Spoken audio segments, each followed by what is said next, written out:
Hello students, welcome to RNS classes once again. पिछले lecture में हमने रिजल्टेंट रेजिस्टेंस का डेरिवेशन देखा था इन फॉर सीरीज कॉम्बिनेशन। हम यहाँ पर रिजल्टेंट रेजिस्टेंस का डेरिवेशन देखेंगे फॉर पैरेलल कॉम्बिनेशन। हमारा डेरिवेशन आता है स्टूडेंट्स, क्या आता है, 1/r equivalent equals to 1/r1 plus 1/r2 plus 1/r3 and so on. हम यहाँ पे दो रेजिस्टेंस को लेकर डेरिवेशन देखेंगे। चलिए पहले हम एक डायग्राम देखते हैं स्टूडेंट्स। फॉर पैरेलल कॉम्बिनेशन हमें पता है कि दो रेजिस्टेंस को किस में कंबाइन करना होता है पैरेलल कॉम्बिनेशन में। ये दो रेजिस्टेंस है, this is R1 and this is R2। ठीक है, ये इसका एक पॉइंट है, ये इसका एक पॉइंट है। इन दोनों पॉइंट को हम किससे कनेक्ट करेंगे? सेल और बैटरी से। This is your positive terminal, this is your negative terminal. अब इसमें जैसे हमने पोटेंशियल डिफरेंस अप्लाई किया, जैसे हमने सेल या बैटरी लगाया तो करंट फ्लो हो रहा होगा, यहाँ भी करंट फ्लो हो रहा होगा। जो करंट यहाँ जा रही है वही करंट यहाँ जा रही है, आई यहाँ भी है। अब स्टूडेंट्स आपको क्या समझना है, मैंने क्या बोला, दोनों जगह करंट अलग अलग है, सॉरी रेजिस्टेंस क्या है, अलग अलग है। दोनों जगह रेजिस्टेंस क्या है, अलग अलग है। भीड़ दोनों जगह क्या है, अलग अलग है। ठीक है, अब आपको मैं एक रियल एग्जाम्पल पूछता हूँ, वो समझते हैं थोड़ा। देखिए क्या एग्जाम्पल, ये मेन रोड है, ठीक है ना, ये मेन रोड है। इस मेन रोड से दो रोड जुड़े हुए हैं ऐसे। आप हर जगह देखते हो ऐसे दो रोड, और दो रोड जाके एक ही जगह मिल रहे हुए हैं। ये दोनों रोड जाके एक जगह ही मिल रहे हैं, ऐसा नहीं कि दूसरी जगह कहीं ले जा रहे हैं। ठीक है ना, चलिए यहाँ से 10 बंदे जा रहे हैं। ठीक है स्टूडेंट्स, यहाँ से 10 बंदे जा रहे हैं। अब देखिए मेरी बात, इस जगह कुछ भीड़ है और इस जगह कुछ भीड़ है। आप प्लीज़ इस चीज़ को यहाँ से रिलेट करिएगा। देखिए एक मेन रोड गया, ये मेन रोड दो रास्ते में टूटा, दो रास्ते में यहाँ कुछ भीड़ है, यहाँ कुछ भीड़ है। प्लीज़ स्टूडेंट, मैं फिर पॉइंट आउट कर रहा हूँ, दोनों जगह भीड़ अलग अलग है, दोनों जगह भीड़ सेम नहीं है। मतलब यहाँ कुछ और भीड़ है, यहाँ कुछ और भीड़ है। फॉर एग्जांपल मैं मानता हूँ थोड़ी देर के लिए, यहाँ ज़्यादा भीड़ है और यहाँ कम भीड़ है, यहाँ कम भीड़ है और यहाँ भीड़ क्या है स्टूडेंट, ज़्यादा है, बहुत ज़्यादा भीड़ है। जब 10 लोग जा रहे होंगे, क्या सारे के 10 लोग इस रास्ते जाएंगे, या सारे के सारे 10 लोग इस रास्ते जाएंगे, या कुछ लोग इधर जाएंगे कुछ लोग इधर जाएंगे? मेरी बात ध्यान से सोच के बताइएगा स्टूडेंट्स, क्या सब के सब लोग एक बराबर जाएंगे? नहीं। देखिए लोग ऐसे जाएंगे कि दोनों जगह क्या हो, रेजिस्टेंसेस बराबर हो जाए। मेरी बात समझ आ रही है ना? लोग ऐसे जाएंगे कि जितनी भीड़, मतलब सॉरी 10 लोग ऐसे जाएंगे कि हम सारे लोग एक टाइम पे यहाँ पहुँचे। आप ऐसे समझो, ये 10 लोग उस तरीके से निकलेंगे कि सारे लोग एक टाइम पे यहाँ पहुँचे, 10 के 10 लोग यहाँ पे एक सेम टाइम पे यहाँ पहुँच जाएँ। तो स्टूडेंट्स वो लोग क्या करेंगे, कुछ लोग यहाँ जाएंगे और कुछ लोग और लोग यहाँ जाएंगे। अब कैसे जाएंगे? जहाँ रेजिस्टेंस ज़्यादा वहाँ कम लोग जाएंगे, जहाँ भीड़ ज़्यादा है वहाँ कम लोग जाएंगे। हो सकता है यहाँ पे 2 लोग जा रहे हैं और यहाँ कितने लोग जा रहे हो, 8 लोग जा रहे हो। जहाँ रेजिस्टेंस कम वहाँ ज़्यादा लोग जाएंगे। लेकिन अगर आखिरी में देखा जाए तो यहाँ पे मान लो जो भीड़ मिला के यहाँ पे लोग आए 20 और यहाँ पे भीड़ मिला कितने लोग आए, 20। दोनों जगह बराबर भीड़ हो गई। और जब दोनों जगह बराबर भीड़ हो गई तो जो 8 लोग थे और 2 लोग थे, वो दोनों लोग क्या होगा, सेम टाइम पर यहाँ पहुँचेंगे। ये कॉन्सेप्ट समझ आए स्टूडेंट्स आपको अच्छे से? मैं दोबारा बोल रहा हूँ, 10 लोग गए, यहाँ रेजिस्टेंस ज़्यादा था, यहाँ रेजिस्टेंस कम था।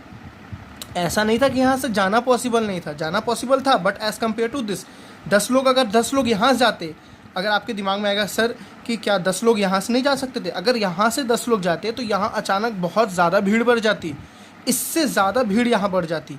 तो हम 10 लोग को ऐसे अरेंजमेंट से भेजेंगे कि जितनी भीड़ यहाँ हो जाए उतनी भीड़ यहाँ हो जाए। तो आपने देखा कि 20 लोग की भीड़ यहाँ हुई, 20 लोग की भीड़ यहाँ हुई। कब? जब 8 लोग यहाँ से गए, 2 लोग यहाँ से गए। और इस कंडीशन में जब दोनों जगह भीड़ सेम हुई तो सब लोग मिलके एक सेम टाइम पे यहाँ पहुँचेंगे। मतलब 10 के 10 लोग यहाँ पे सेम टाइम पे पहुँचेंगे। समझ आए स्टूडेंट्स ना? मतलब मैंने क्या देखा, दोनों जगहों पे जब रेजिस्टेंस अलग अलग हैं तो करंट सेम नहीं होंगे। मतलब यहाँ पे अगर करंट I1 होगा तो यहाँ करंट क्या होगा, I2। करंट सेम नहीं होगा। मेरा कहने का बस मतलब सिंपल सा ये है, करंट इज़ नॉट सेम। कि in which combination? In parallel combination. Series में हमने क्या देखा था, करंट इज सेम। सीरीज में क्या देखा था students, current is same. Parallel में क्या देखे, current is different. Current is different. Please ये बहुत ही डायमंड पॉइंट है, गोल्डन पॉइंट है, डायमंड पॉइंट है, बिकॉज इसके बिना न्यूमेरिकल सॉल्व नहीं होने वाला है। मैं आपको जस्ट इसके बाद वाले लेक्चर्स में न्यूमेरिकल्स पे आऊँगा और आपको बताऊँगा कि हर एक क्वेश्चन में इसकी कितने ज़्यादा यूजेस पड़ेंगे। ठीक है स्टूडेंट्स, तो हमने क्या देखा, इन parallel combination current is different. और करंट कैसे डिफरेंट है स्टूडेंट्स? V जो है, जितनी मेहनत यहाँ लगेगी उतनी मेहनत यहाँ, मैंने बोला ना लोग किस तरह डिस्ट्रीब्यूट होंगे कि दोनों जगह भीड़ बराबर हो। जब दोनों जगह भीड़ बराबर होगी तो जो वी लगा हुआ है स्टूडेंट्स यहाँ पे, उस वी को दोनों जगह बराबर मेहनत करना पड़ेगा। मतलब जो वी यहाँ होगा वही वी यहाँ होगा, वही वी यहाँ होगा। वी इज़ क्या सेम, इस जगह पे देखिए और इस जगह पे देखिए, current is different but potential difference is same, but potential difference is same.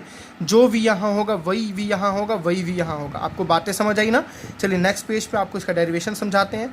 ठीक है स्टूडेंट्स, चलिए तो हमने क्या देखा, अगर हमने यहाँ रेजिस्टेंस R1 लिए थे, यहाँ रेजिस्टेंस R2 लिए थे, रेजिस्टेंस का कोई टर्मिनल नहीं होता बट सेल या बैटरी का टर्मिनल होता है पॉजिटिव नेगेटिव। अगर ये पॉजिटिव तो करंट यहाँ से फ्लो होगी I, यहाँ भी होगी कितनी I, और इस रास्ते और इस रास्ते पे क्या हो जाएगा अलग अलग। इस रास्ते पे कितना होगा स्टूडेंट्स करंट I1, यहाँ पे करंट कितना होगा I1, और यहाँ पे करंट कितना होगा स्टूडेंट्स I2। V पैरेलल में क्या होता है, सेम आपको मैंने पीछे समझाया। जो V यहाँ होगा, प्लीज़ इस बात को ध्यान रखिएगा, जो V यहाँ होगा वही वाला V यहाँ होगा, उतनी वैल्यू V यहाँ होगी और उतनी ही वैल्यू V यहाँ होगी। समझ आई मेरी बात ना students? This is point A, this is point B, this is point C, this is point D। और हम ये कम कर क्यों रहे हैं? सर्किट को शॉर्ट करने के लिए। तो कहीं ना कहीं सर्किट आपकी ऐसी कुछ दिखनी चाहिए, बिना V को चेंज किए, V जो यहाँ था वही यहाँ है, बिना I को चेंज किए जो I यहाँ है वही I यहाँ है। हमें बस करना क्या है, इन दोनों रेजिस्टेंस को हटा के एक यहाँ रेजिस्टेंस लगाना है, हमें इसकी वैल्यू कैलकुलेट करनी है। ठीक है, जो दो इंपॉर्टेंट पॉइंट्स से स्टूडेंट्स हमने देखे अभी, इन पैरेलल कॉम्बिनेशन क्या सेम होता है, करंट क्या होता है स्टूडेंट डिफरेंट, करंट क्या होता है डिफरेंस, और पोटेंशियल डिफरेंस क्या होता है सेम। प्लीज़ इसको एकदम रट्टा मार लो, एकदम याद कर लो, इसको समझ लो इसको। चलिए अब आते हैं न्यूमेरिकल पे अपने। स्टूडेंट्स अगर मैं ओम्स लॉ लगाऊं यहाँ पे A to B और C to D, applying Ohm law, applying Ohm's law, ठीक है ना, फ्रॉम A to B में ओम्स लॉ लगाते हैं तो क्या ओम्स लॉ क्या होता है students, V is equals to IR, V is equals to क्या होता है IR। अब देखो यहाँ V क्या है, सेम V है, I क्या है I1, R क्या है R1, तो क्या मैं बोलूँगा V is equals to I into R1। समझ आ रही बात ना? दूसरा apply Ohm's law from C to D। देखिए C से D तक के बीच में ओम्स लॉ लगाते हैं तो V is equals to I R, मतलब I2 R2, तो क्या आ गया V is equals to I2 into R2। समझ आ रहा ना? और यहाँ स्टूडेंट्स अगर मैं ओम्स लॉ लगाऊँ तो इस सर्किट में तो V इज इक्वल्स टू क्या आ रहा है I और R equivalent. V is equals to क्या है I इंटू R इक्विवेलेंट। कोई बात, कोई डाउट यहाँ पे किसी को स्टूडेंट्स नहीं होना चाहिए। अब देखिए हमें एक चीज़ पता है पहले से कि डिस्ट्रीब्यूट क्या हुआ स्टूडेंट्स, 10 लोग यहाँ पे थे तो 10 लोग डिस्ट्रीब्यूट हुए 8 और 2 में, और यहाँ पे कितने लोग आएंगे, फिर से 10 ही लोग तो आएंगे। मतलब जो I यहाँ होगा वही I यहाँ निकल के आया ना, जो I यहाँ था स्टूडेंट्स वही I 2 लोग में डिस्ट्रीब्यूट हुआ। I मतलब लोग, पर पर्सन्स, कुछ पर्सन्स गए, 10 लोग गए थे, यहाँ 8 लोग गए, यहाँ 2 लोग गए, फिर 8 लोग यहाँ से आए, 2 लोग यहाँ से आए, और फिर 8 तो 10 कितने हो, 10 लोग हो गए ना। मतलब जो करंट यहाँ थी वही करंट यहाँ है। मैं इतने अच्छे एग्जांपल्स आपको समझा रहा हूँ, जो करंट यहाँ है वही करंट क्या है स्टूडेंट्स यहाँ भी है। मतलब मैं बोल सकता हूँ जो I है वो किसके बराबर होगा, I1 plus I2। From definition आप लिख सकते हैं या फ्रॉम फिगर लिख सकते हैं, I is equals to I1 plus I2। अब स्टूडेंट्स मैं तीनों जगह में से I की वैल्यू कैलकुलेट करूँगा, ठीक है ना। यहाँ से I की वैल्यू आपको दिख रही है, यहाँ से I की वैल्यू कितनी आ जाएगी जल्दी बताइए, V upon R equivalent, sorry V upon R equivalent. समझ आ रहा है ना, I अपने जगह पे या V अपॉन R इक्विवेलेंट, आपको इतना पता होना चाहिए। यहाँ से I1 निकालते हैं students, I1 is equals to V upon R1, ठीक है, this is your first equation. यहाँ से I2 निकालते हैं स्टूडेंट्स, V अपॉन R2। समझ बात आई ना, V अपॉन R2 यहाँ पुट करते हैं। I की वैल्यू कितनी थी students, V upon R equivalent. I1 की वैल्यू कितनी थी, V अपॉन R1, और I2 की वैल्यू कितनी थी, V अपॉन R2। आप देखो स्टूडेंट्स तीनों में से V क्या हो गया, कैंसिल आउट, क्या बचा आपके पास, 1 upon R equivalent is equals to 1 upon R1 plus 1 upon R2 and so on. अगर आपके 3 रेजिस्टेंस है तो 1 अपॉन R3, 4 रेजिस्टेंस है तो 1 upon R4 and so on. आप ऐसे सारे इक्विवेलेंट रेजिस्टेंस को कैलकुलेट कर सकते हैं। अब आपको मैं 2-3 चीज़ें बताऊंगा, थोड़ा आप यहाँ समझिएगा। फॉर पैरेलल कॉम्बिनेशन स्टूडेंट्स बहुत इंपॉर्टेंट है। अगर मान लीजिए आपके पास 4 रेजिस्टेंस दिए हुए हैं, 4 रेजिस्टेंस, वो किस में कंबाइन है, पैरेलल कॉम्बिनेशन में, लाइक दिस।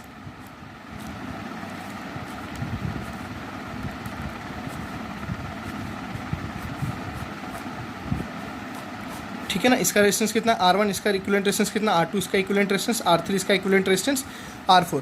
और किसने बोला इसका इक्विवेलेंट रेजिस्टेंस निकालो, तो हम कैसे निकालते हैं स्टूडेंट्स, आपको पता होगा सब लोग को। देखिए यहाँ जो हम इक्विवेलेंट रेजिस्टेंस स्टूडेंट्स निकालते हैं, फॉर एग्जांपल मैं इसकी वैल्यू ले लेता हूँ 2, इसकी वैल्यू ले लेता हूँ 3, इसकी वैल्यू ले लेता हूँ इसकी वैल्यू भी ले लेता हूँ 3, इसकी वैल्यू ले लेता हूँ स्टूडेंट्स चलिए 2।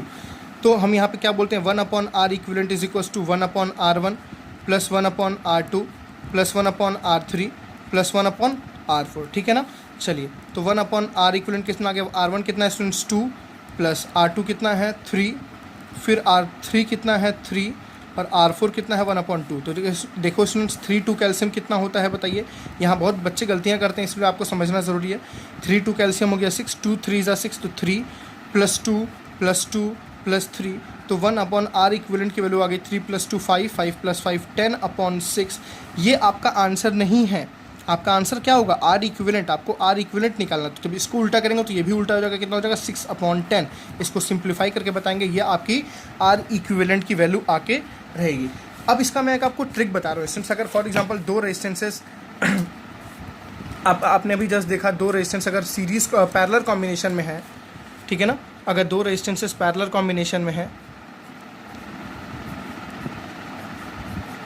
ये R1 है और ये क्या है R2 है, ठीक है। तो हमने यहाँ पे 1/R इक्विवेलेंट का फॉर्मूला क्या देखा, 1/R1 प्लस 1/R2, ठीक है ना, 1/R1 प्लस 1/R2। आप चाहो तो ये फॉर्मूला लगाओ, लेकिन केवल only for two resistance, only for two resistance. आप इसको ऐसे भी अप्लाई कर सकते हो, R इक्विवेलेंट इक्वल्स टू, जब सॉल्व करोगे तो क्या आएगा students R1 R2 upon R1 plus R2। आप डायरेक्टली भी ये फॉर्मूला अप्लाई कर सकते हो बिना इसको भी अप्लाई कर सकते हो, बट ध्यान रहे ये केवल किसके लिए था, दो रेजिस्टेंस के लिए। हमने कुछ नहीं किया, R1 R2 का एलसीएम लिया है, तो R1 R2 का एलसीएम कितना हो जाएगा R1 R2, और यहाँ चला गया R2, यहाँ चला गया R1। यह किसकी वैल्यू है 1/R इक्विवेलेंट की। तो इसको जब उल्टा करेंगे तो ये भी उल्टा हो जाएगा, ठीक है स्टूडेंट्स। तो इसको जब हमने उल्टा किया तो ये भी उल्टा हुआ, क्या हुआ 1/ रेसिप्रोकल, मतलब R1 R2 upon R1 plus R2। ये फार्मूला भी आप अप्लाई कर सकते हैं पैरेलल के लिए, लेकिन याद रहे ओनली फॉर टू रेजिस्टेंसेस। अब आपको मैं एक छोटा सा ट्रिक बता रहा हूँ रेजिस्टेंसेस को सॉल्व करने का, ठीक है, इन parallel combination. For example students आपके मान लीजिए आपके पास 5 रेजिस्टेंस दिए हुए हैं या 4 रेजिस्टेंस दिए हुए हैं, 4 resistance, each of 10 ohm, each of 10 ohm, ठीक है ना। सारे रेजिस्टेंस 10 ओम के हैं, तो आप कैसे कैलकुलेट करोगे, तो आप बोलोगे 1/R equivalent is equals to 1/R1 plus 1/R2 plus 1/R3 plus 1/R4। अगर ये पैरेलल कॉम्बिनेशन में है तो 1/R इक्विवेलेंट स्टूडेंट्स कितना आया 1/10 प्लस 1/10 प्लस 1/10 प्लस 1/10, ठीक है स्टूडेंट्स। तो 1/R इक्विवेलेंट देखो एलसीएम तो 10 आएगा और ऊपर कितना आ जाएगा 4, तो कितना आया 4/10, मतलब R इक्विवेलेंट कितना आ गया स्टूडेंट्स 10/4। इसका ईजी कैलकुलेशन आप क्या करो, कभी भी आपको नंबर ऑफ रेजिस्टेंस अगर दिए हों पैरेलल कॉम्बिनेशन में, कुछ आपको रेजिस्टेंस दिए हों पैरेलल कॉम्बिनेशन में, when all the resistance value are same, ठीक है ना, when all the values of resistance are same, तो आपको सिंपल सा R इक्विवेलेंट लिए करना है, value of one resistance upon number of resistance, ठीक है स्टूडेंट्स। बहुत सिंपल सा है। जो R इक्विवेलेंट क्या आएगा, वैल्यू ऑफ वन रेजिस्टेंस, किसी एक रेजिस्टेंस की वैल्यू को, ठीक है ना, value of one resistance upon number of resistance आप करिए, आपका रिजल्ट आ जाएगा। जैसे देखिए वैल्यू ऑफ एक रेजिस्टेंस की वैल्यू कितनी थी 10 और कितने रेजिस्टेंस से 4, तो आपका रिजल्ट आ गया। फॉर एग्जांपल मैं आपको क्वेश्चन दूं, क्वेश्चन ये है कि 100 रेजिस्टेंस है, कितने रेजिस्टेंस है 100, ठीक है ना, और वो सब किस में लगे हुए हैं, इन पैरेलल कॉम्बिनेशन,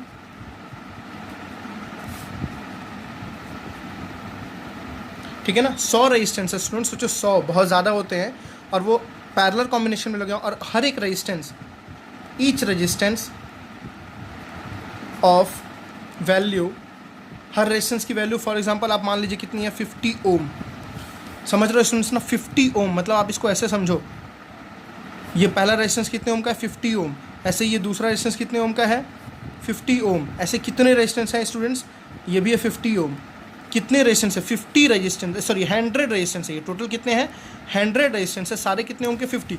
तो आप यहाँ पे क्या 1/50 प्लस 1/50 प्लस 1/50 करना आपको टफ नहीं है, आपको काफ़ी ये 1/50 प्लस 1/50 प्लस 1/50 सॉल्व करना आपके लिए काफ़ी टफ होगा। उससे बेस्ट मेथड क्या है, आपको मैंने जब बताया R इक्विवेलेंट इक्वल्स टू, मैंने क्या बताया वैल्यू ऑफ वन रेजिस्टेंस, एक रेजिस्टेंस की कितनी वैल्यू है 50, टोटल कितने रेजिस्टेंस है स्टूडेंट्स 100, तो 50/100 कितना हो गया 1/2, मतलब कितना हो गया 0.5 ओम। समझ आया ना। आप डायरेक्टली यहाँ से कंबाइन निकाल सकते हो, बट याद रहे दो कंडीशन है, ये केवल पैरेलल के लिए है। दूसरी कंडीशन, सारे रेजिस्टेंस किस में होने चाहिए पैरेलल में, और सारे रेजिस्टेंस की वैल्यू क्या होनी चाहिए सेम, सारे रेजिस्टेंस की वैल्यू क्या होनी चाहिए सेम, तभी ये फॉर्मूला हम इसको अप्लाई कर सकते हैं। बहुत इजी वे में आपका रिजल्ट आता है, आपको दिख रहा होगा। So please students next lecture में मेरे साथ बिल्कुल बने रहिएगा, क्योंकि वो सबसे ज़्यादा इंपॉर्टेंट लेक्चर है सीरीज़ कॉम्बिनेशन के बाद, जो उसकी न्यूमेरिकल्स हमें डिस्कस करने हैं, ठीक है। और प्लीज़ आप दोनों डेरिवेशंस को अच्छे से तैयार कर लीजिए, क्योंकि बोर्ड में डेरिवेशंस पूछे जाते हैं। पिछले साल ही एक सीरीज़ या पैरेलल पे आई थिंक एक डेरिवेशन पूछा गया था डिराइव करने को, कि सीरीज़ कॉम्बिनेशन का डेरिवेशन करिए, ठीक है ना। तो आप डेरिवेशंस को पढ़िए, आपको जहाँ डाउट हो प्लीज़ मुझे कमेंट सेक्शन में मेरे कॉन्टैक्ट नंबर पर आप व्हाट्सएप के थ्रू या कॉल के थ्रू कैसे भी आप पूछ सकते हैं, ओके।